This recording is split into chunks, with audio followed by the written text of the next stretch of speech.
God, the eternal, he begets not and is not begotten, nor is there like unto him anyone. Unity uttermost showed, I adore the might of thy breath.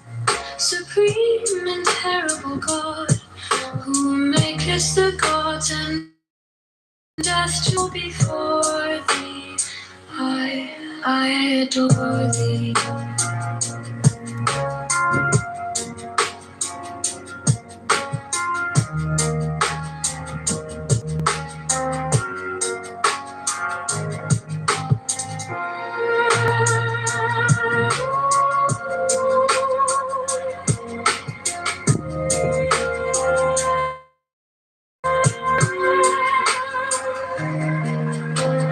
God, the eternal, he begets not and is not begotten, nor is there like unto him anyone.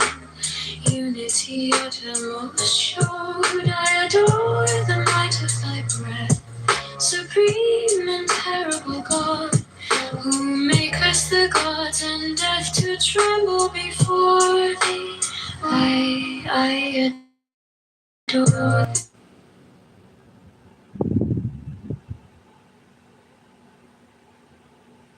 Because of their past behavior. I mean, all of those things are going to be new in this system. And so to try to use... All right, my question is, it's a good question. How about when me and you, if we do meet up, we go to a Yahoo restaurant, we dine and dash, and when they ask me for the tip, sorry, I'm not circumcised. That's funny, but I think they would get us, bro. Illumi. Yeah. If they were true Jews, Rabbi, they wouldn't even let you get close to the door. I do think it's interesting, Illumi, that you saw yourself through the eyes of, like, through the experience with the Jews. You're like, oh, this is what it's like to be in exile, you know? I mean... When did you start to see yourself that way? Always, whether via Palestinian education, religious understanding, or American education. Did you learn about the Holocaust in Gaza? Probably not. Yeah, we are taught about the Holocaust. We're taught about World War II. We're taught about... No, we acknowledge the Holocaust. We just, they don't really mention the numbers. You know, there was, they talk about a genocide, so it was a Hamlet Ibada, so the Yahud Europa, and so this is mentioned. And then I think there's an estimate given, like figures talk about and something, but you know, I think the 6 million number became more apparent with like MTV and the Seven Heaven Club or all that. We had dish, we had satellite, so I was able to pick up that.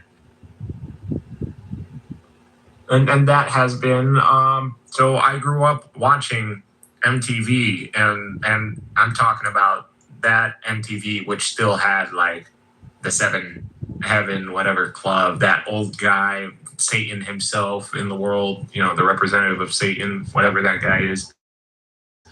think he's dead yet. I mean, someone should go check on that guy. Like, why is he still alive? Okay. Like, fuck, that guy's a vampire. Okay, but like, okay, Illumi, if you feel the sense of kinship with the Jewish people and their experience and their trajectory, like, why do you still like? How do you square that with your sort of apocalyptic fantasies? You're confused. You view Judaism as this people and whatever you kind of pseudo manufactured.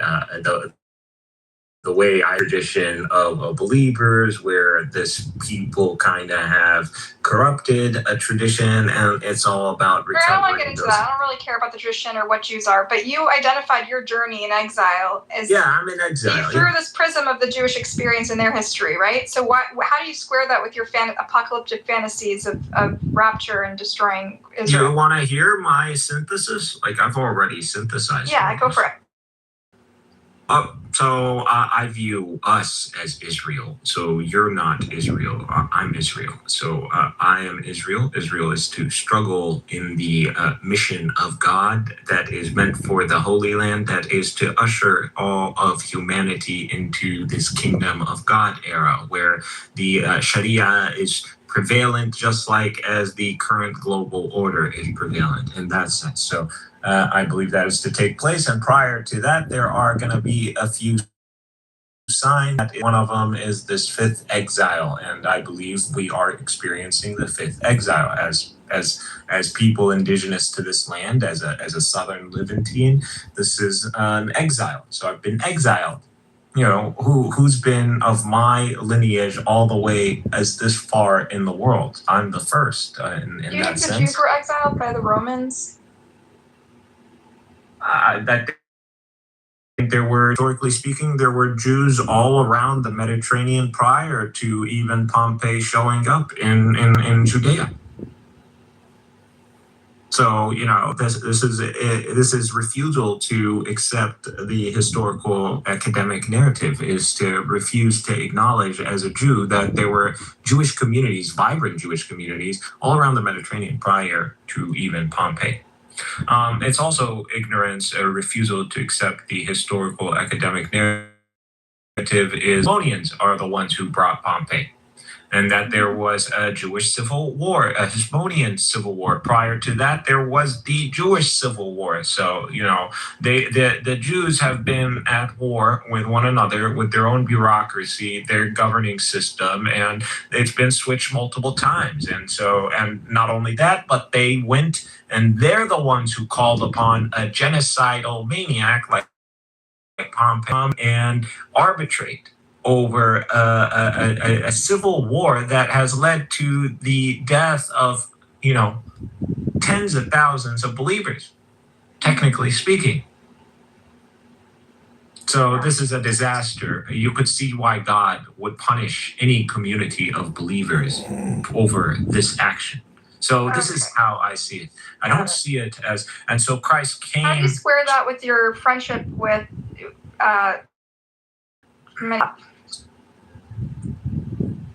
friends? I don't know. Are we friends? I feel like I'm friends with him. Are you friends with me, Rabbi? I guess people take friendship as like such a very light thing. They mean like cordial. I mean, yeah, we're cordial. Okay. Yeah. All right. Well, I hope when you go in there, when you listen. I hope when you. That's what friends are for. They're and need and all that. Illumi. So that's how I identify them. All right. Well, when you move to Gaza and when you join the warriors, the brave warriors who siege Jerusalem, just spare my sister and my niece and nephew. I'm too smart for that shit. No, that's over. Well, just put in a good word for my sister and her that's over. There's no reason to go back to that era. That era is done for. We're in an era where Gaza is no longer going to be sieged. We're back to early times again.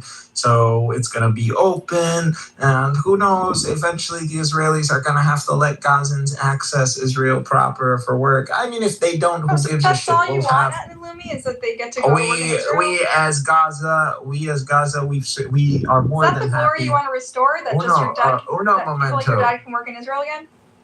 No, what I want is international borders, so it's going to be better than even early 2000s. I thought you want Showcase. war. I thought you want apocalypse. I thought you want rapture.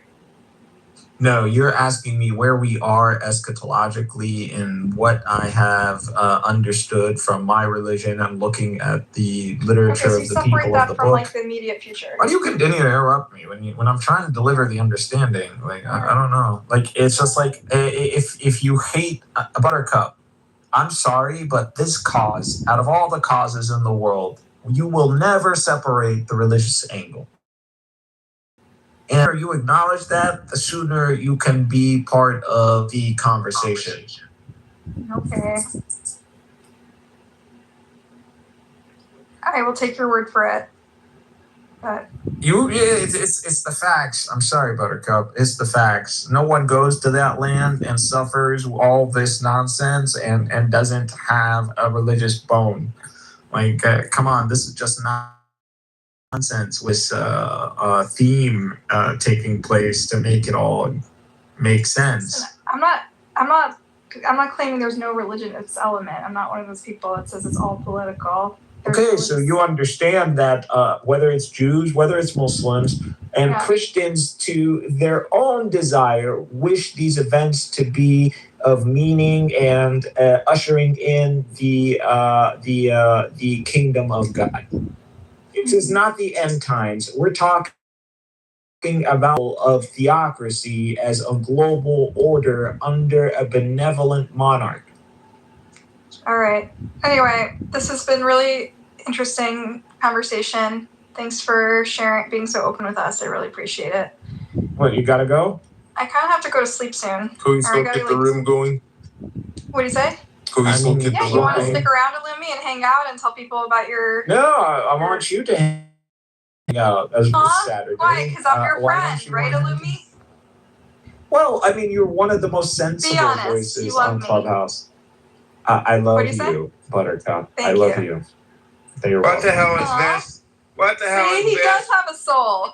See, Amis's coexistence rooms are working. There is life in his heart yet. This is the power of Amos's rooms, the coexistence. So what do you want to talk about, Buttercup? Or anyone else? That's fine.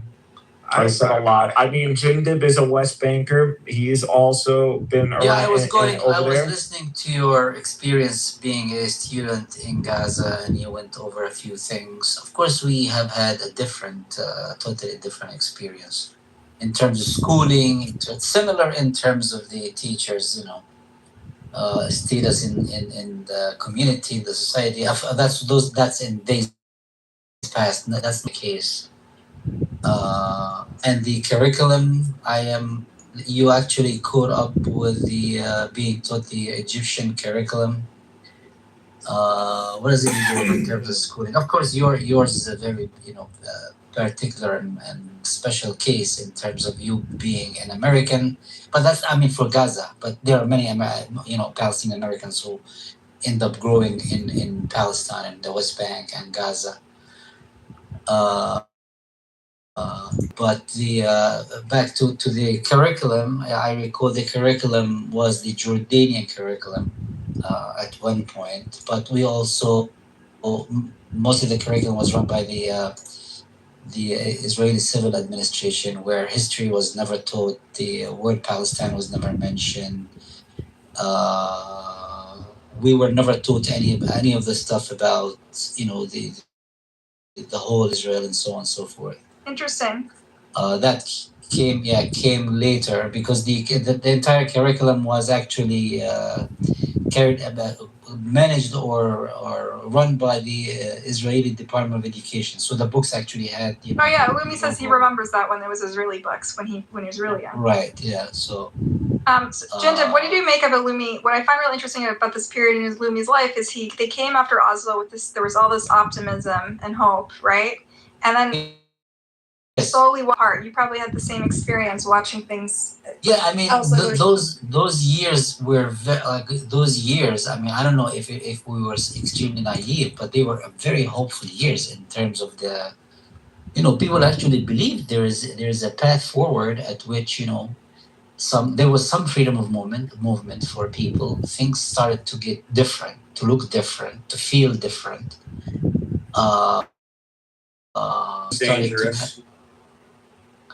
yeah, for a short period of time, things, people were very, very optimistic. You started to see, Palestinians who lived, outside of Palestine start to come back and invest money and, setting up companies and building. And so there was an extreme sense of optimism that did not last for too long.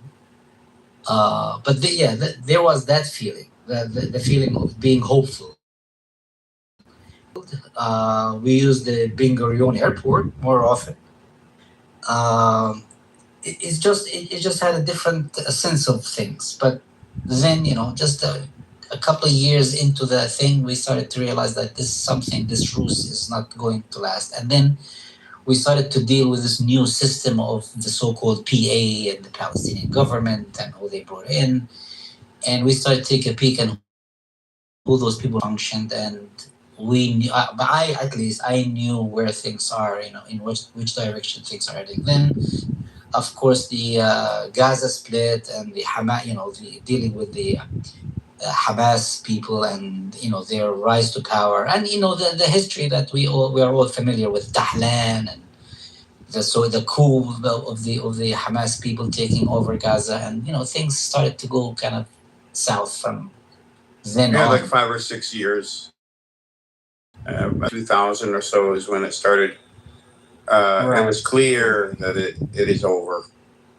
Yeah. When Ariel Sharon came in. It's All right. such a tragedy. And we started to feel that Israel is not really interested in the whole idea of so-called, the peace process. We kept hearing this term, the process. They made peace as a process. What is we started to ask questions like, a peace is supposed to happen. It's not to be supposed to be a process that is an ongoing, not for forever. And like he said, when Sharon came by and he had, they always wanted a plan to torpedo the whole so-called process. And Hamas also had the same agenda, at which time, every time there was a certain movement in a certain direction, Hamas went and deployed their suicide bombers into Israeli communities. And that kind of started to bring back the right-wing Israeli elements, the same thing with the Yitzhak Rabin, at which I sometimes view him as single-handedly responsible for Rabin's assassination. Yeah. And we started to feel how the Israeli society, how the Israelis on the right side of issues we started seeing Rabin's picture in caricature being dressed as a Hitler guy. Even Rabin's wife thinks that. Shinda, just to be fair though, like, how much do you attribute?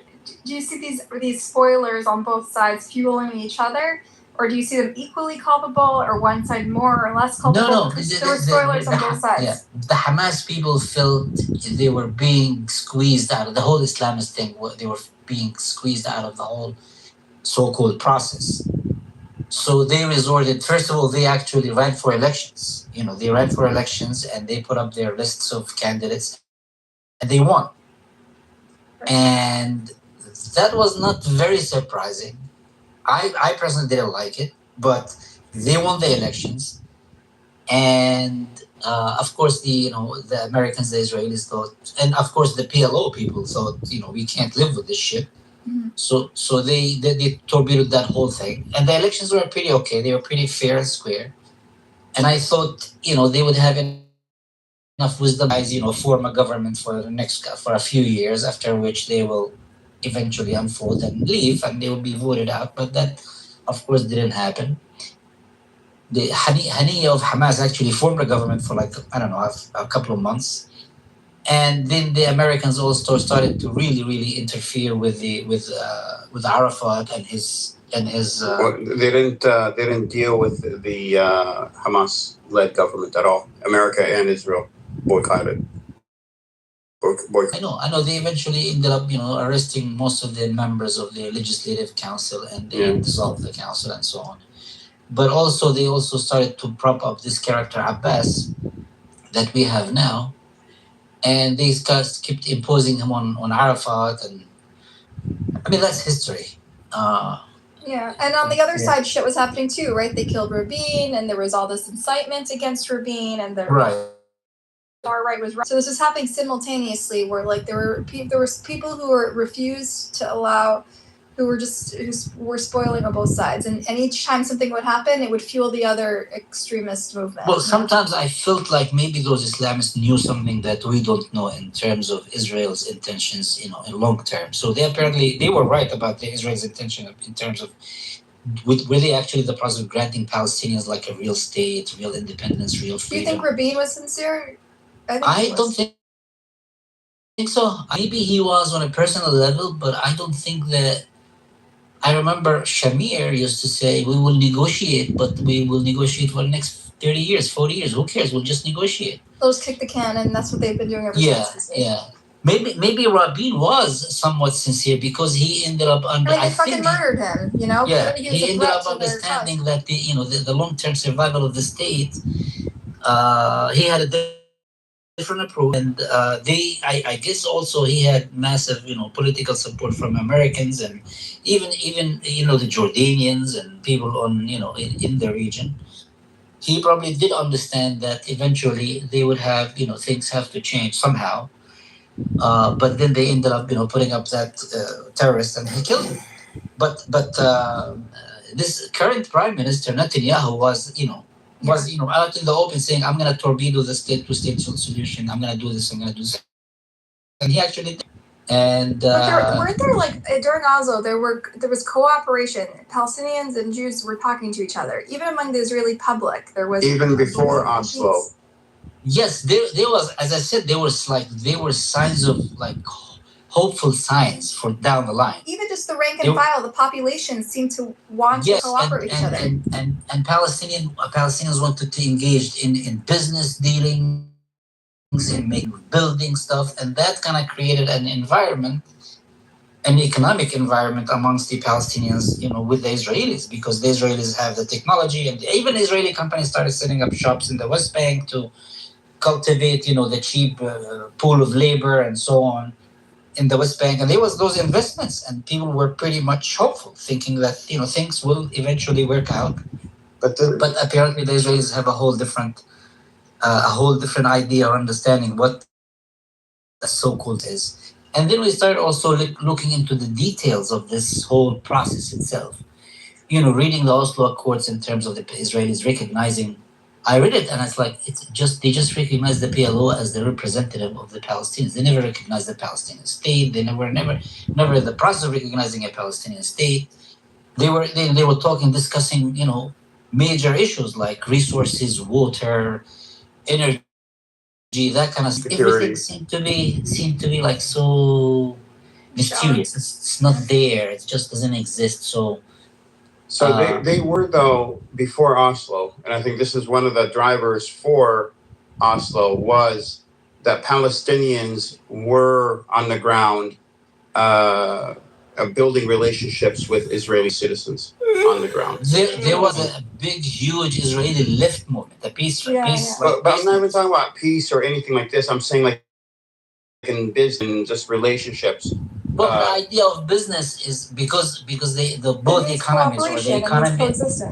Yeah, I mean the economy of the Palestinians is totally intertwined with the Israeli economy. And it was melding into one economy, and they were seeing signs. This is what my opinion is, that they were seeing signs that the people on the ground, the societies themselves, were also being held together and. Mm-hmm. You couldn't have then. I don't know about the melding together, but people in the peace camp in Israel, they were large in numbers. They were influential. They were also in government, and there were some characters who actually saw. There was also freedom of movement, right? There was no green line yet. No, exactly. There wasn't. You're talking about like politically left. I'm talking about just on the ground, where Israel at the time, if you remember, before Oslo, was in charge of everything. So the curriculum, the police station, right. They were responsible for everything. So all this, even the soldiers that were in the West Bank, they were eating, having their lunches in the West Bank restaurants, and so people were getting on the ground. The occupation was fading away, was dissipating, and then the danger was it would come to a point where the society would be like, one country. We're already one country on the ground as it is, so it might as well be one country, and that's the danger. Like a pre-Oslo, The demographic. there was an occupation. There were less settlements, but the occupation was also responsible for the occupied. That's right, in terms of services, economy, and so on and so forth. There were Israelis at one point that truly believed in peace. Maybe the government was never sincere, or they were not give up control, or they had some sort of like larger Zionist Yes, the vision. Israelis, But the people desperately believed in this. I knew these people. They believed in it. There was a time when Israelis Yes, there was. And I think they were very marginalized because of both the intransigence of both the Islamists, Hamas, and the Israeli right. Yeah. Because kind of Hamas made sure that this so-called peace process does not go forward. I asked myself, is it because they knew what this process is about, or they also felt that they're going to be very marginalized? They're just going to be irrelevant down the line. So to keep themselves, playing a role in within the Palestinian society, they started to engage in those actions. And of course, the Americans and the people in the PLO never wanted them to be part of the Palestinian society, or the politics not to be part of the Palestinian society. So we started to see this split within the society itself, in which families would say, "Are you Hamas or are you PLO? Are you Hamas or are you PLO?" And they actually planted the seed of division within the society itself, based on the idea of supporting either Hamas or the PLO. And that's all that you ever watch the gatekeepers, like of the former Shin Bet, to talk about like how, I don't know, it's like a documentary of like ex-Shin Bet and military leaders who kind of watched Israel create the resistance through like not knowing when to stop, Yeah, I didn't watch the show. And you see Ami Ayalon and all these former prime ministers who now talk very like idealistically about two states and how there's hope and peace, and condemning the occupation and how it's not sustainable. But it's always after the fact, Like years later, they're retired and they talk in ways that seem like they did at one point want a peace process.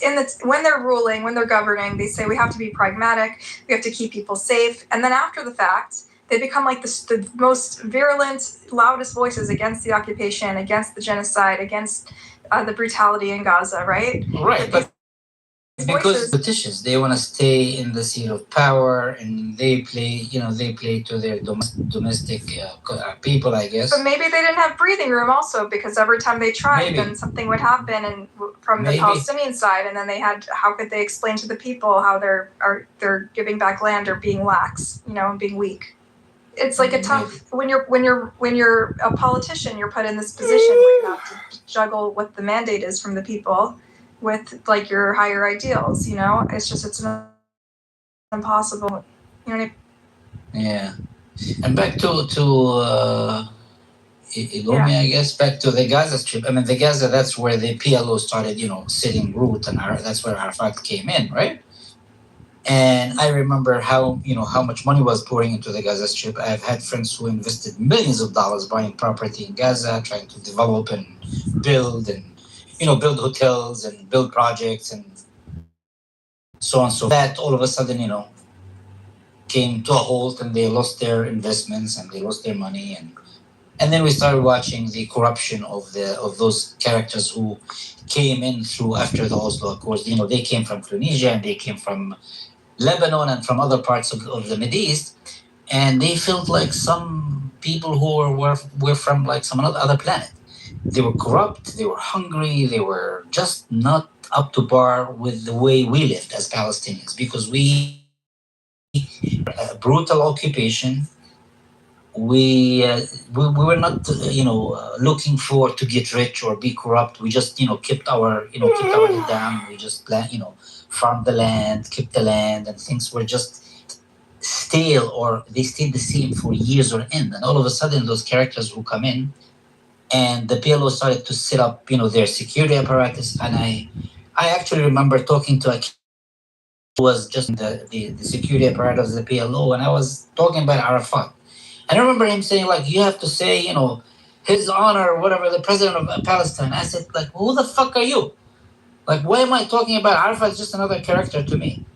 So they were setting up this new system of government that is very similar to those, other Arab governments. And there was a character the Americans sent into the West Bank, Dayton. His name was Dayton, General Dayton, who was a CIA operative, and he was setting up this entire system, and the whole system was concentrating on how pretty much they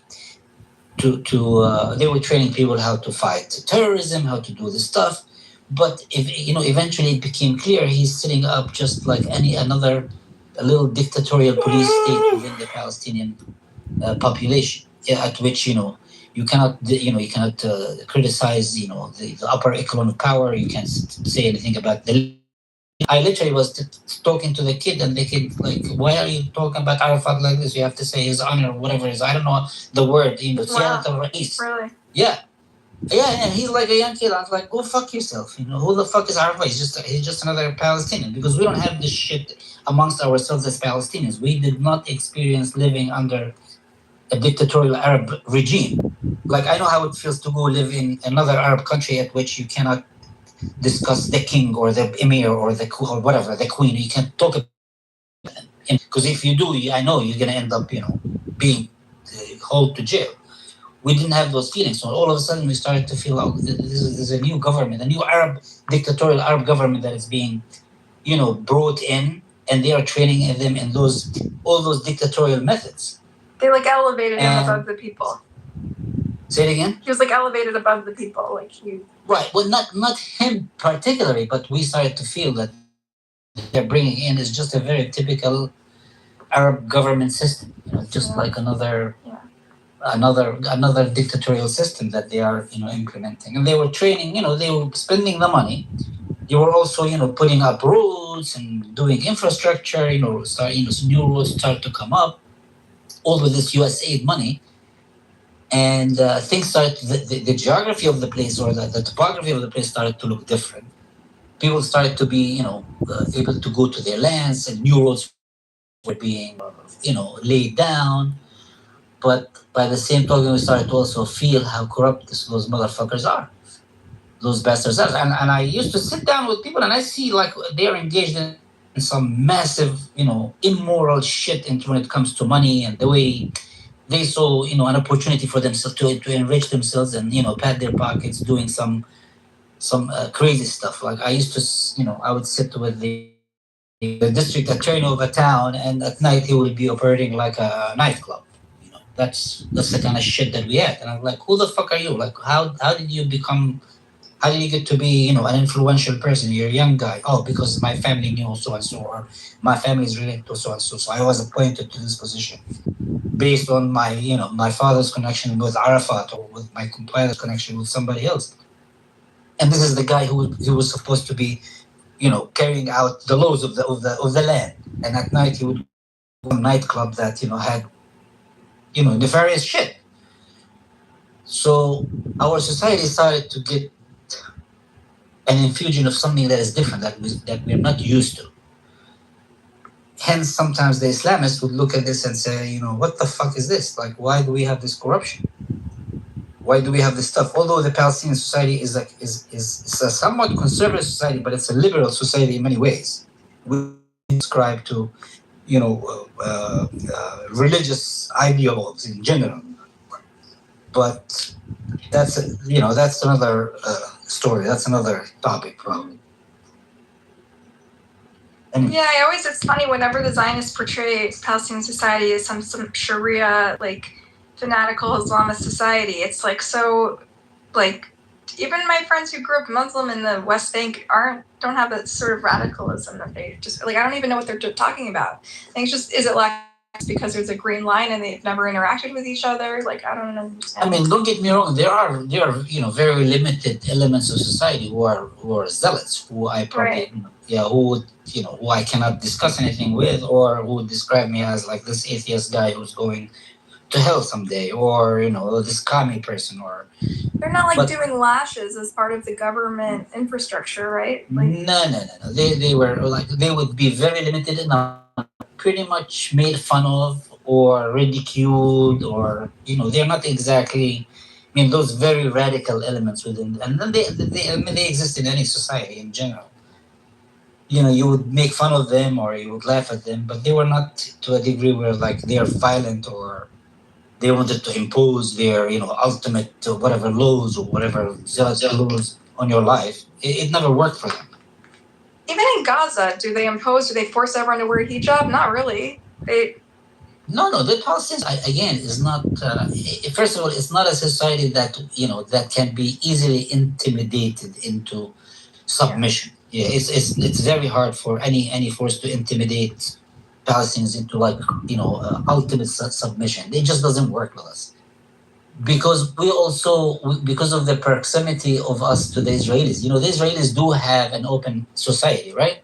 Yeah. And I always society and say, if you want to learn the principles of democracy and airing out your differences, look at the Israelis. They can talk and they say all kinds of shit. I mean, they are fucked up in the head, but they have freedom. They have a certain degree of Western kind of style way of life in terms of democracy and so on and so forth. But you cannot subdue people into Palestinians into submission, because we have endured all this shit for years on end. We are resilient enough that we have not been eliminated by a very mighty force called the State of Israel. Mm-hmm. They haven't been able to actually get rid of all of us. Not yet. I mean, they haven't succeeded. They tried, but they haven't succeeded. So. It's so interesting, and Lumi sees all these parallels between his experience being exiled over and over again and the Jewish experience. And I see in the Palestinian, there's so many parallels between, the survival and the exile and the Jewish experience, and yet people on the ground can't see it, Like, if anything, this should be a point of connection. Yeah, but I'm backing it up because there are events that are taking place that I believe resonate with the eschatology. So when I tell you eschatology aside, though, people should understand. There's a concept called fifth exile. Doesn't that apply to believers? The Jews are not believers. The Zionists are not believers. Spoilers. No offense to Lumi. Just are the people who are spoiling. They don't believe. They don't imagine. You know why we have a problem with the Jews? And I'll tell you the honest thing, is that if we were in the position of the Jews in the world, we would enforce the Torah more than they would.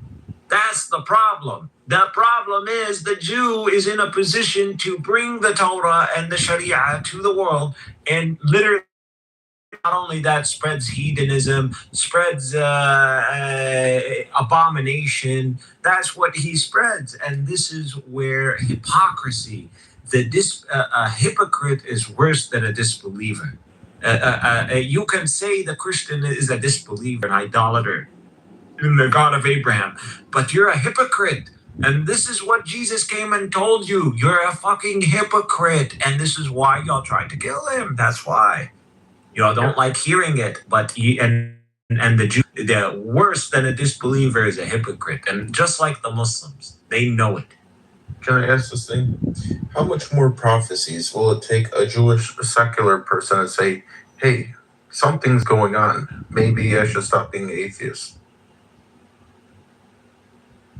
God talks about them in the Quran. There's somewhere that I can't figure out. But someone, like Allah has eyes and their ears. If anyone truly understood the circumstances, you would be shivering right now. This is all happening. This is stuff that's been prophesied. This is prophecy coming true. It's happening, and it's happening in real time.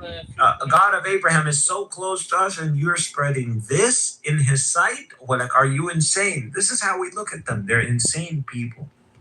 It was better for them to kill themselves, but they don't know yet.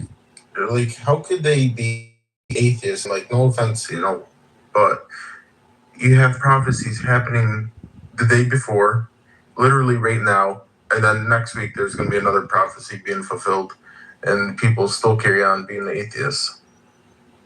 All right, dude, I don't really care about the prophecies. I know you guys believe in it and think everything's prophetic and whatever, but I think we need to talk pragmatics, Like, People live there and they want to keep living there and they want their kids to stop war year after year after year. Well, when we do the cold, shrewd mathematics for you, you don't like it, Buttercup. Okay. At the end of the day, it's demographics.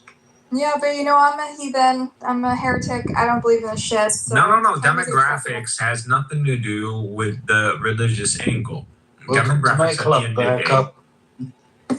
Israel is a Jewish state. To maintain yourself as a Jewish state, I you disagree need a with Jewish that. demographic. Me and Jinda disagree that that's a necessity, okay? Well, how did Jinda disagree? Jinda and I don't think that you need a 51% majority in Israel for the place to be sustainable and for Jews to continue to live there and thrive, okay? That's not, we don't establish the calculus. There could be one state where everyone has equal rights and the Jews. So why would that be called a Jewish state? What? Why would that be called a Jewish state? It doesn't have to be called anything. Okay, well, the Zionist wants a Jewish state. So you're against the... National means both. My thing is... It could be two things in character. It already is two things in character. So let me get this straight. Already are two people. I understand you, Buttercup. I understand. You want a binational state, which is never going to happen. But... You have think... your way, that's true. I'm sorry, Buttercup. I'll explain to you why it's never going to happen. Because you're assuming... You're assuming the colonial experience of the British with the native. That's what you're assuming. This is not going to be the same experience. So it's not. I agree with you. But don't you think eventually if this state, the so-called, state, the Israeli state, if this state is no longer run as a state, okay?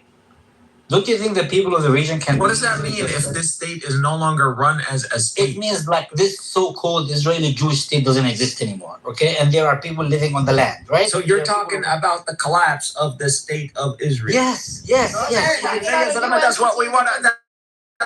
Okay, but I think the bigger question... How are we disagreeing? Okay, but the bigger question is, are those people who are living in this region, who are the Jewish people, of course, are they going to be in the ultimate... The Amalekites are. I don't get this Malachite stuff. Doesn't the register with me. I'm just asking. There are people who are. You don't want to believe. I keep telling you, history repeats itself. Fine. Repeat itself. Till this day, they don't know who the Sea people are.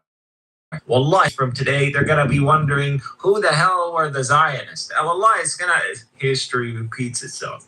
Okay, but ultimately, practically. Everybody asks, what happened during the Bronze Age? Maybe Samson optioned the place. So the thing that's going on keep your is prophecies in mind, Illumi. In the meantime, I'm just saying.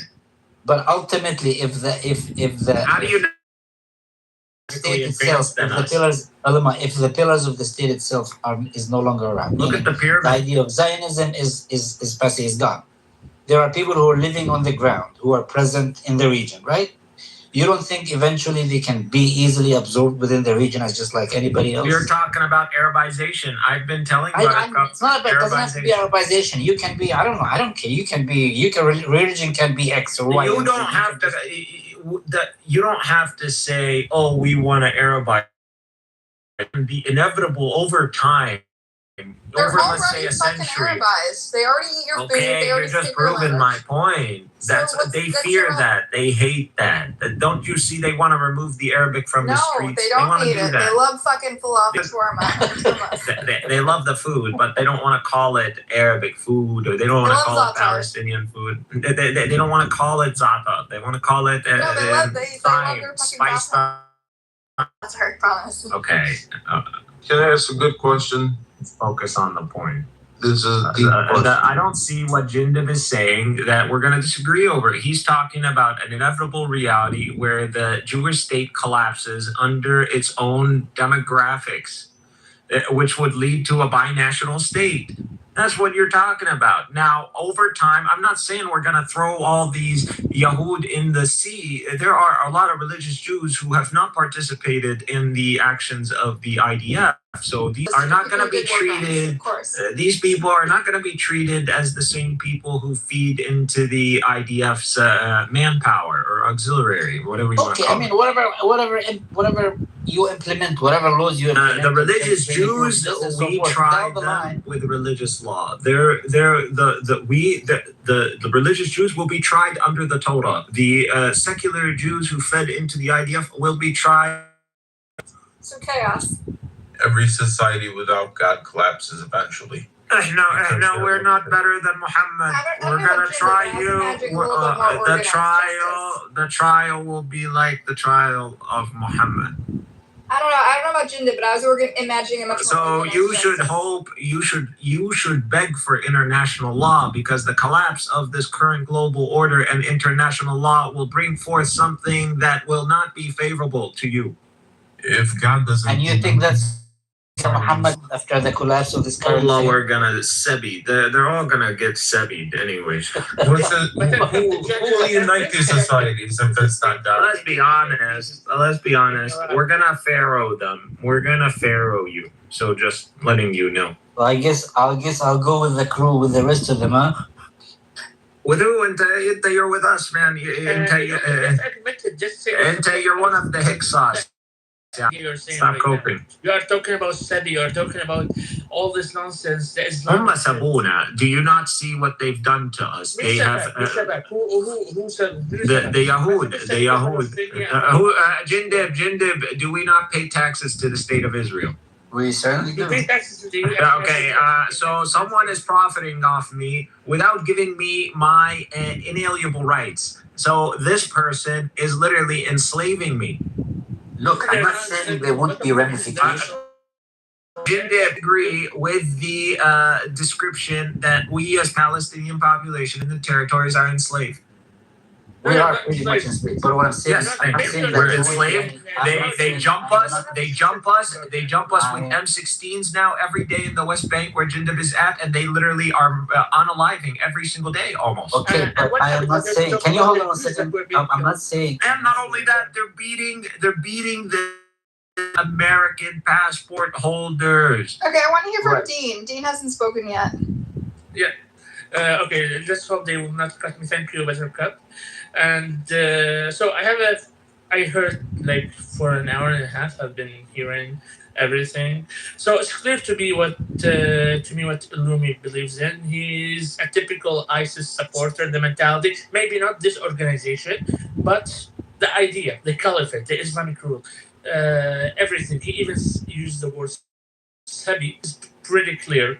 And this is what he said actually. For the Yahud, he said there's Sabi. So Jindib was against this idea. That was, as I understood from him, he wanted coexistence with all the Jews. Like, of course, I don't believe in this scenario because Israel is here to stay, and Israel. They'll only stay if it's a. Keep going, Dean. Well, Ignore him. Yeah. Okay.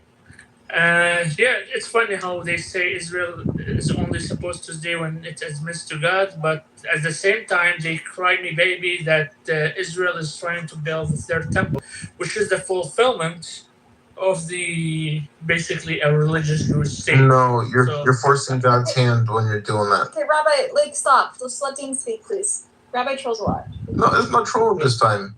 I don't care. I don't want to hear it. I heard the other thing. So Okay, go ahead. Yeah, thank you. So basically, what happened? The Palestinians. I heard a lot of victimhood right here, and maybe yes, people suffer in so many places. I've been part of the Peace Factory, if you know it. Ronnie Ezri Pushpin and a lot of peace-loving people. I met a lot of Palestinians. What is it? I don't know what that is. What's the Peace Factory? Israeli organization that was working on peace with Palestinians and having a two states or even a single state. The idea is a Jew and a Palestinian is equal. That's the main idea. You can search Ronnie Ezri Pushpin. How did you get involved if you're from Iraq? Oh, it was online. Oh. Yeah, Okay. it was online, and I wasn't even in Iraq back then when it happened. And I managed to meet a lot of Palestinians at that time, and many of them were great. But I started to leave at 2014 when ISIS invaded Iraq, when I started to see a lot of my so-called Palestinian friends were celebrating what happened. So it wasn't just the videos I'm seeing in the West Bank and Gaza as Iraqis were being killed, as the Yazidis were being enslaved, as the Christian houses were being marked, and all of that was. The Palestinians were celebrating, my friends were celebrating, and I was like, how can you be for peace and you're celebrating? And why would you celebrate killing Christians, Shiites, and Yazidis who have nothing with you, who don't even have a border with you? Like, can you be specific couldn't about how they were understand that. celebrating, or were they just excited that someone got the West? You know, that like someone. It has nothing to do with the West. The Americans left Iraq in 2012. It was completely Iraqi government elected Iraqis, so there was nothing Western about it. But That's just not true. Maliki is not. He was considered a dictator by the time ISIS came about. Just don't lie, bro. Don't lie. Don't you fucking lie. Hey, man, watch your language. Watch your language. Why you getting triggered when I just mentioned facts? Why you got triggered when I mentioned a fact? Okay, so let him explain. I want him to explain what exactly they're He celebrating. knows that was a Shia oppressive government under Maliki, and people in the middle celebrated his toppling. And that's all it is. And Maliki was toppled. Okay, so I want to hear what his Palestinian friends told And him. yes, of course, Palestinians are going to celebrate the toppling of a Shia extremist government because upon the invasion of Iraq, the Palestinian community in Iraq was pogromed and literally killed, raped, maimed, and sent as refugees, literally stuck on the border between Syria and Iraq. Add to that the Syrian revolution, till very recently, we're still stuck in no man's land on the border. So that's the demise. Okay. That's the demise that the Palestinians suffered in Iraq. And anybody can Google this. Anybody can Google this. Thank you for the context, Dean. Yeah. I want you to tell us your friends. I assume they're pretty moderate if they're trying to make peace. Why were they celebrating? I didn't understand it, but yeah, he actually said it. It was the Shiites failing. It was the idea. They didn't care that it was an extreme Sunni radical group. That basically my friends, like, they would go with their families to the beach wearing bikinis, all of that. And at the same time, that's something that baffled me with the Muslims. Like, they would be extremely secular, but when the Islamists take over somewhere, they would like start supporting and everything and start talking about the glory of Allah, blah, blah, So blah. what do you make of it? What do you make of it? Bullshit. And you see things to be extremely shallow, by the way. Very shallow. With them, Whatever your experience is, you're articulating in a very shallow way, and your understanding of it seems to be very shallow. You just give it up, Shia, Sunni, Christian, Palestinians celebrated different Christians and Shia. Bullshit. That's correct. There's something the Yahud will say anything but the truth. Well, I'm actually not just Yehudi, just so you know. Shut up and let me finish. Not just Yahudi, not just. Yeah, you're telling me I'm a Yahudi. I said, get out of here, bro. He's probably a mullah as well. Yes, this guy sounds like he's full of it. You're so full of it. Yeah, it's just like I want to be part of this. There's no shekels there. Let him speak. Guys, enough. Let him speak. He had an experience, and it sounds like Ulumi, you actually agreed with him about the perspective of Palestinians en route. I did it not in the way that he described it, but yes, there was, again, I'm telling you, this is like prior to ISIS actually knowing what it is. There is a Sunni revolution that took place in Iraq, and a lot of the West tries to hide this under ISIS and extremism or Islamic extremism because it wants to showcase, because they want to hide the failure of the American campaign in Iraq. That's what it is. They want to hide the failure. We want to get divorce perspectives on this. Dean, this is his personal experience. You shared your personal experience. They're not letting me share anything. He's cutting me. He literally said. Look, we let you go, bro. You spoke, and then Jindib responded, and then I responded. Why are you complaining? He told half the story. Let's finish the story. He was shocked by his Palestinian friends' reactions. Go on. Yeah, so that was one thing, and when I told one of my friends was actually a bit, he didn't like support or not support, and a lot of people were like in his page and supporting it, and they were telling him, "Why aren't you talking enough there?" And there was someone who was really radical, so I commented on the radical friend. So my other Palestinian friend, who has the main page, he messaged me and he told me, "Please don't reply to them." But you are seeing this is terror and everything. And he was like, "Yeah, I know, but what can we do? This is a mentality we have here, and we have a lot of it." So even he acknowledged it. He has to be neutral, as he told me. He has to be neutral. Like he wasn't supporting ISIS at that point, but most of his friends, his cousins that were living in Jordan and the West Bank, were supporting it, and they were tagging him.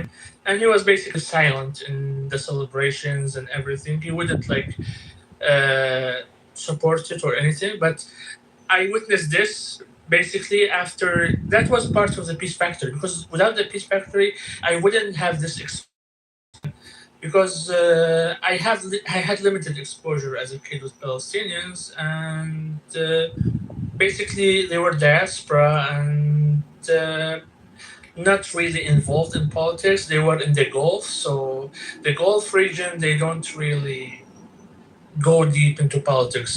As Jindal also explained it, like as he said, they have dictatorships, so they avoid talking over there. But others, maybe in the West, is a different story. Anyways, so you mean to tell me Palestinians support the idea of ISIS? So yeah, there were a lot of Palestinians and not Palestinians. Israeli Arabs, Muslims also. They call themselves I would have probably. If you ask Palestinians, do you support ISIS? The majority are going to tell you no. I've never met a Palestinian that supports ISIS. It sounds crazy to me. But if he means at the beginning, what was the revolution in Iraq and the state of toppling? If it's talking you again, the toppling of Maliki's got you keep speaking over me. You complaining. Every time I bring up this point, he gets triggered. At the end of the day, anybody can look this up. You can AI this right now. You can go Maliki's government prior to the rise of ISIS, and you're gonna get that it was a Shia extremist government, and there was a sectarian, and ISIS is pretty much a Western formation or attempting to bottle in this revolution by demonizing it, by giving it structure. That's what they attempted. But at the end of the day, the revolution in Iraq pretty much failed because they are about to reinstall El Maliki again. They're about to reinstall. I would have supported the idea of Maliki. Meanwhile, the revolution in Syria succeeds. Subhanallah, how this happened, no one really knows. Okay, listen, there were strange bedfellows when all this was going down, right? Like all these. Okay, Jindal, you want to say something? At the end of the day, you can cry about ISIS all you want, but here we have Ahmed al-Shari ruling over Syria, who was affiliated. If you don't care about other people's and he's shaking hands with Trump and top world leaders and Putin and all of that. So, this scare tactic of ISIS and all that just when Ahmed al-Shari took over Syria. That is Wait, you like ISIS? No. I refuse to continue to be demonized by the term ISIS or by what ISIS is or Islamic extremism or the notion of it. There is no such thing as Islamic extremism. The pursuit of Islamic unity and Muslim unity and the return of the state structure and the return of the state structure that was part of the Ottoman Empire literally in the 1900s is nothing to scoff over and not crazy. We're not trying to bring national project from 2,000 years ago. We're literally trying to bring back a national project from literally the 1900s. Shut the fuck up. Stop panicking. You sound like a homosexual. I doubt you. And then you claim you're a Jew. You don't even believe in God. See, Buttercup, when you try to show any truth, they Okay, get but you didn't attack him. You called him ISIS, okay? No, You called him ISIS, so now he's reacting. I said he supports the idea of caliphate because this is what he said. This is what All he said. Muslims do. Okay, Muslims but do. stay All with Muslims that do. tactic. All Muslims do. All Muslims do. Literally, All Muslims do. ISIS said he- That's like saying Illumi has Jews don't believe in the kingdom of God. Like saying Jews don't believe in the coming of the Messiah and the kingdom of God. Like everyone does. Everyone believes this. Illumi You're such a is clown. okay? We don't need to identify what he is. We all know. He's a right? clown. I know. You're like Illumi- you. we all know what Illumi is.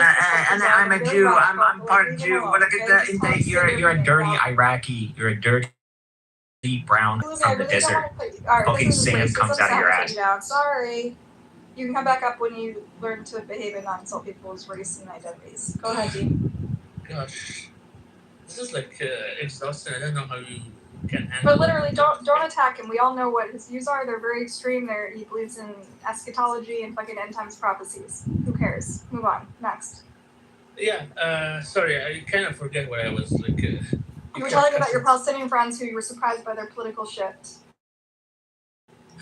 And you made the jump that they support ISIS. Do you think Yes, and then there was Palestinians support a main ISIS? page, a group was, I basically screenshot everything at the time. There was a main Gaza page. It was day and night talking about Iraq, what's happening in Iraq, and basically glorifying what ISIS were doing. Even when they started to kick out the Christians and the jizya, all of that happened. And then the massacre against the Yazidis, the genocide that happened actually a few days the memory there were actually two genocides, one on 14th of August and the main one, the invasion, was on the 3rd of August. And yesterday there was another one, basically multiple explosions that targeted Sinjar, the stronghold of the Yazidis, in 2007. I think in 2007, it was in 2007. And even then, a lot of Palestinians in camps celebrated because I think they said it was a revenge for a Muslim girl that was killed by Yazidis. So there was this propaganda that was spread at that time that there was actually something bad happened, and the whole Yazidi community condemned it. There was a girl that basically ran away with a Muslim. Excuse me, but does Pepe ever stop taking Adderall and ever all night long, all day long? Is anybody else out that have Pepe fatigue? I've got Pepe fatigue. Okay, so continue. You know how he says he's got black fatigue? Well, I got Pepe fatigue. Yeah, I mean, I can picture them saying a lot of this stuff. At the end of the day, if you look at some of these DSA activists have said I'm sorry. video conferences. What? Well, Dean, so you had an experience with your Palestinian friends on the line, and then you saw the way some Palestinians bought into some conspiracy theories, right? Like people who come from low-income backgrounds, often many marginalized communities are susceptible to conspiracies and rumor, right? Like these type of. And they always like start shouting Allahu Akbar, glorifying their success. Whenever Allah Akbar is just God is great. Is there Because- something wrong with God being great? Yeah, but like when you are killing others. So Allahu Akbar So you're is saying the word there is. Palestinians do that? We're talking about Palestinians, not ISIS. Yes, I'm talking about Palestine. And actually, there was. I will go back to what Illumi said about the Palestinians being kicked out of Iraq. It's actually, I went to the camps that were in Syria and Jordan. At the time, I was sympathetic with them, but I started to hear also the stories from Iraqis. What happened? Those Palestinians were actually part of elite units They were actually part of the massacre Saddam was committing against the Shiite and Kurdish populations in Iraq. So basically, they were the secret police, the Gestapo that. Oh, shut the fuck Saddam up. had. Oh, shut the fuck up. You shut the Just fuck up. You shut the Everybody fuck knows up. it. You sound like a Everybody fucking. knows it. He called you a clown, like you're real, a food clown too. You're not just a clown. You're a fucking fucking clown. Okay, so listen, Jindib is Palestinian. Let him Oh, respond. Okay? shut the fuck up. Come on. Just Jindib, fucking lie. just respond, because listen. There's nothing Jewish to people respond also- to. This guy is a fucking clown. He's just a fucking clown. There's nothing to respond to. There's nothing Listen. to discuss with this guy. Okay? It's as simple Okay, as that. I'm He's a simple-minded fool. That's what he is. You're smearing a whole population because of a few. No, this Palestinians. particular character is a very simple-minded fool, okay? All right, fine. That's fine. Benny, you want to come up? Anyway, Dean, you want to talk about your evolution? Yeah, and how dude, you, these refugee camps had women and children. You think these women and children were like the Gestapo of the Saddam regime? They were Really? the families. Yeah, Yes, exactly. Yeah, so you punish the families, even if it were true. By the way, not even true that all of these Palestinians were the Gestapo of the Saddam regime. That's fucking bullshit. It's the same bullshit that they use when they said that Hamas was the Gestapo of the Morsi. Hold on. They said that Hamas was the Gestapo of the Morsi regime when they wanted to overthrow Morsi. And people bought that shit. Really, 100 million Muslims, and you couldn't find anyone to protect you except in Palestine? Same thing. Iraq, 40, 60 million people, and you couldn't find anyone to protect you except the Palestinians? No, man, what you're saying is absolute fucking bullshit. It's not true. It's not. And not only is it pretty rare. Well, not only, hold on, let me finish. Not only is it pretty rare to find Palestinians like Lumi that have this kind of ideology, more importantly, with regards to ISIS, not only did Palestinians not support ISIS, right, en masse, and I find it very, very hard to believe that Palestinians that you were involved with in a peace initiative that wanted to coexist with Israelis supported ISIS. That I find almost impossible to believe. Yeah, this guy is full of shit. He stunk up the whole fucking universe. You're so full of shit, dude. You're a clown. Well, you're full of shit. If I want to make a No, story, you're a fool. You're a lying fool. And you're not a good liar either. I'm telling the truth. You're lying still. Yeah, because I'm not Palestinian. I can't lie. No, it's just a That's lie. the truth. It doesn't matter what you are. You're just a plain old fool. You're just a fool. You're like a clown fool. Like a fool. You're just a fool. You sound like a fool and you're a clown. You're a liar. That's all. But I So can't you see went- what Yeah, you- listen, the refugee Dean, camp- you're making a lot of generalizations about Palestinians based on a few. Did you hear the whole time how he was they were generalizing about the Jews the whole time? Like he wasn't even saying Israelis. He was saying Jews the whole time. This Who? yeah. Well, Lumi, we know, is an Islamist. Yes, he has extreme views. So yeah, I even didn't. We don't dispute that he's an Islamist. It doesn't mean. I was basically. Again, you're confused. So his claim he came in, I'm just bashing him. I know everything he's doing is a hocus pocus, but the claim that a Muslim believing in the caliphate is an extremist view. Well, I mean that's just the religion. The Muslims believe in the return of the caliphate. Literally. This has been proven. You're a Sunni or a Shia, you believe this. So if this is considered an extreme view and he persists on calling this extremism, then he's just saying Muslims are extremists or the Muslim ideology is extremist, and hence he is Islamophobic, and hence he needs to be treated accordingly. This fucking retard weird loser. I'll just kick you in the ass and you'll run away like a dog that you are. Damn. Because أنا بمشيك زي الكلب, and you know it. I would take off my belt and I would put it around your neck and I would make you walk. Hey now. Yeah, that's actually what you did. Yeah, that could have gone much worse. I'm actually impressed with how like. Anyway. I couldn't continue with this. I definitely control Yeah, myself there. I understand. No worries. I hear them and I speak. Then later they will. Can you just explain to me how your part Jew. You just explain to me how you're part Jewish. Yeah, I just would wanna like know an this part explanation. Jewish. Yeah, I want the Yeah, part he Jewish. said he's Okay, part okay, Jewish. fine. You guys want him to tell you your story? You cannot interrupt. We're not going to interrupt if he focuses on how he's part Jewish. All right, Dean. You identify with your Jewish roots and you sympathize with Israel. How did you come to this conclusion? Give us the end, the rest of the story. Sorry, which conclusion? I didn't get. You sympathize. You went from trying to make peace and coexistence to sympathizing with Israel and not believing in coexistence, identifying with your Jewish side. How did that happen? Tell us a little bit more in short. Yeah, it happened basically gradually because like my heritage is also the non-Jewish heritage is actually Alawi, and a lot of places like in Iraq and Iran we had to go as Shiites and not mainstream Alawis, even though basically you can't convert to Shiism from Alawi. You are considered a Shiite, but if they hear that you are Alawi, you are basically an infidel. And it's a whole stupid, crazy dynamic. I don't even know how to explain this crazy theological things they have. I mean, that's within the same group, and there's this, and he is they're from a different group. So were you affected by Islamism yourself as your family and your upbringing? Is that what No. I was brought up in a pretty secular environment. Okay. My neighborhood was Christian, Druze, and so. Did you get along with the Muslims? Wait, like why do you Druze have in all Iraq? these Wait, Druze in Iraq? I have origins from Iraq.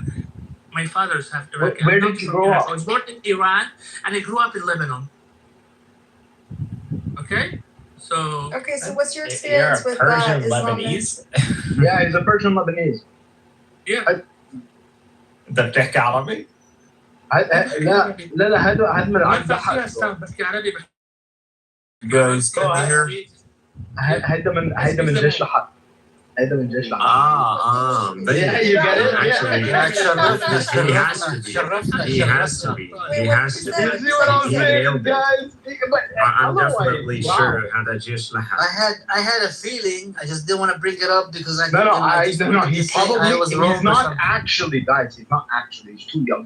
I'm just saying, like, he aligns with that kind of. He's probably Why a don't they give descendant. you a- He's probably a descendant. They're saying, but they're saying that. Okay, guys, pause. I want to hear him his Lebanese explain. army, and You're saying you're part of Assad, right? No, we said lahad, lahad, جيش lahad. no, it's the South Lebanese army. SLA. It's like a small army of Lebanese people that formed during the Civil War to support Israel. To defend And they were their traders, rights. essentially. Okay, And okay. they were traders. They were dealt with such. Oh, yeah, I they were dealt remember with this. as Yeah, I traders. remember. And then they got kicked And out. they were released, right? A few of them were given refuge. Okay, go on. And now, by the way, Lebanese parliament, Lebanese government, I think just passed a law saying that they're allowed back in. They're going to be given. Yeah, they give him I want amnesty. to- So go back. Yeah. Wait, I want to hear him to respond to allegation. You made an allegation. Go ahead, Dean. Yeah, no, I'm not part of it. Like, I'm too young to be part of that and lived in Lebanon. If I was part of that, I probably would have been lived in Israel my whole life, not Lebanon. So I wouldn't even have. No, I know you're not acting. So how So did what were you you say accusing I'm him part of of being that? part of the? No, I'm just saying like the same ideology. That's it. Like the same way you called Lumi ISIS, I'm calling you that.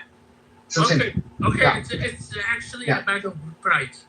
Oh sure, yeah. It's a badge of pride. If you think the most treacherous paramilitary force in our recent history is a badge of pride, then Yeah. go for it, bro. Like, Yeah, it's a I badge like of it. pride. I I'm like proud of it. This is I have a lot interesting. of friends from that. They were defending their lands. They didn't kill Lebanese. They were. They didn't kill Lebanese? Palestinians. Are you Interesting. insane? Oh, this is interesting. They only torture them. Dean accused Illumi of sympathizing with ISIS, and Illumi took it as a badge of pride. You guys accused him of being part of this. What's this group called again? LOE or? No. Okay. It's the South. I didn't take it as a badge of pride. Like I he already takes it as a told badge of you, pride, so my the- understanding the of South is ISIS sticking. is that it is a foreign capitulation that took place in Iraq to demonize it, to continue the war in Iraq. That's what it was, to extend it further. That's what I believe. ISIS is mainly, no one knows what ISIS is. Every country that had some black ops, shit, right? every country that had black ops on the ground used the ruse of ISIS to operate. But believe me, the beheadings And are as kinda you fucked see up, yeah. with Ahmed al-Shader, he's What about the affiliated kidnapping with a of the specific patriarch? branch that identified with is an ideology that seeks to propagate the caliphate. Now, different groups took on the mantle and different groups clashed over who gets to hold the banner of this project. But at the end of the day, we got the conclusion of that. Ahmed al-Sharia is the de facto authority when it comes down to anyone who wants to affiliate with that project. Okay, the snuff porn and the beheadings is a little problematic, though, right, with ISIS? Again, all of that stuff, that's CIA. I don't believe that was ever all those that was MI6 so MI5 MI6 MI5 CIA. We saw the British accents. Hold on, but Those you're guys claiming, are all wait, intelligent. but you're claiming Jolani is like a victory of this thing, right? But Yeah, he was part of ISIS. He was under Baghdadi. And he was, by the way, and it was his group specifically after he broke apart from ISIS that kidnapped the patriarch in Yeah, but no, they've done some pretty fucking horrendous shit. Like you can't tell everything is under Ahmed al-Sharia. Everything he has. Yeah, and listen, don't get me wrong. I would still astaghfirullah, man. And as an ex-Muslim, I'm telling you this. I would still rather fight with ISIS than Lahad. ISIS is still better than Lahad. Of course, I agree with you on that, right? But that does not mean ISIS is good by any stretch. But ISIS is not. You cannot. ISIS and compare ISIS. You cannot compare ISIS to Lahad anyways. As structure, as an organization, they're not comparable. Like Lahad is an army. I'm just saying, like if you're Lahad is an army. Lahad is an army. I'm just saying, if you're gonna fight for one of them, I would still fight for ISIS over Lahad. Has Lahad. officers, I agree with you on that. Ranks, however, general. It doesn't matter. The point is that ISIS however, is just you cannot deny. You cannot deny. Not only you want to say ISIS, it's a catch-all term, whatever. Okay, look at Jabhat, right, and look at what they did in Syria and in Iraq, by the way, before they formed it. Jabhat al-Nusra. There are two. Look at just what they did in Syria. No, there was a lot. There's that group that is funded by Saudi Arabia, and then there was the group that is Jabhat al-Nusra, which broke away. Yeah, Jabhat al-Nusra broke away from ISIS. Sure, but even then, even after they what is this proof? Even after they broke away, point is they that still ISIS committed is not acts of terrorism. One organization. You can see that there are many groups that split from affiliation with ISIS after ISIS. Even if that's the case, you're still avoiding that there are specific organizations like Jabhat al-Nusra that have very well documented committed acts of terrorism and specifically sectarian acts of terrorism. Again, everything has context. We're talking about the Syrian revolution, which was a straight up disastrous. Dude, they went and just kidnapped the fucking patriarch of the I don't know the justification for that. I don't know. I remember hearing about that, but it wasn't. So, but hey, man, they're right. Do you both agree that the whole idea of ISIS and what am I going to offer you protection, and I'm going to protect your territories and no return? And the elements of ISIS were organized, financed, and propped up by foreign entities. Now, hence we see the result of ISIS operations in the region. A Shara came riding on a Western tank, a Turkish tank, and so they tell us who those ISIS people. We don't know who those fucking ISIS people were. When we see, what was that U.S. senator taking pictures with the early people of ISIS? What was his name? John McCain, right? John McCain. The presidential candidate. Who ran against Obama. He was being photographed with those elements of ISIS in Syria, in northern Syria, and you're telling me those ISIS are Islamists Islamists. Yeah, bro, I am not going to sit here and condemn ISIS in accordance to the Western narrative. That is never going to happen. And so if people want to call me ISIS all day, you can. I don't agree with the disorganization. I don't believe in people piling up into an ambiguous organization over a banner, over some nostalgia. So I believe a lot of those people got goofed. And if I actually truly believed, I would have been one of the people that went there. I did not believe in an organization that the head of it is a Foreigners. It makes sense. You were asking questions. You don't know anything. You don't know anything about your own country. Why are you coming here lecturing us about ours?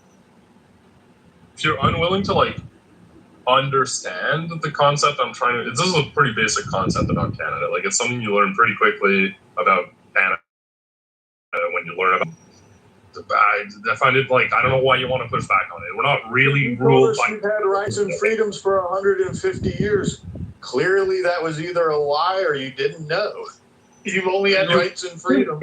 As soon as I muted up, as soon as I muted up, I was like, oh no, the Constitution is much younger than that. Prior to that, when we had like another document, I could look it up. But I'm just more familiar with the Charter of Rights and Freedom. Girl, did you know it is the oldest country in the world?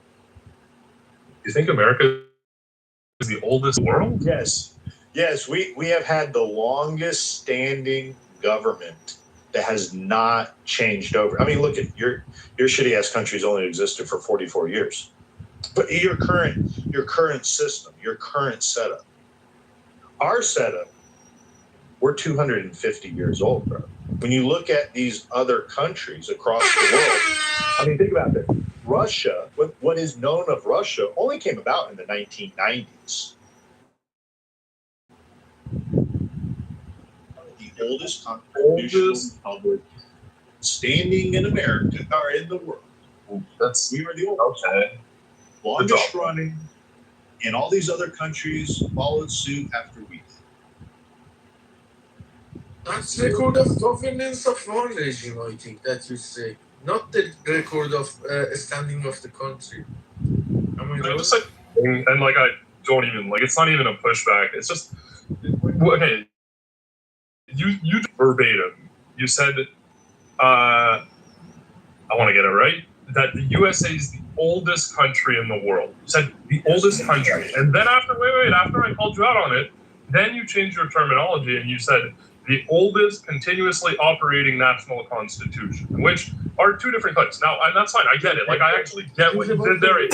I'm so close to done. I know Coco's going to freak out, but what you did there, I get it. I get what you did. It's similar. Like, it's like you can make that. I get it. I'm not mad at you.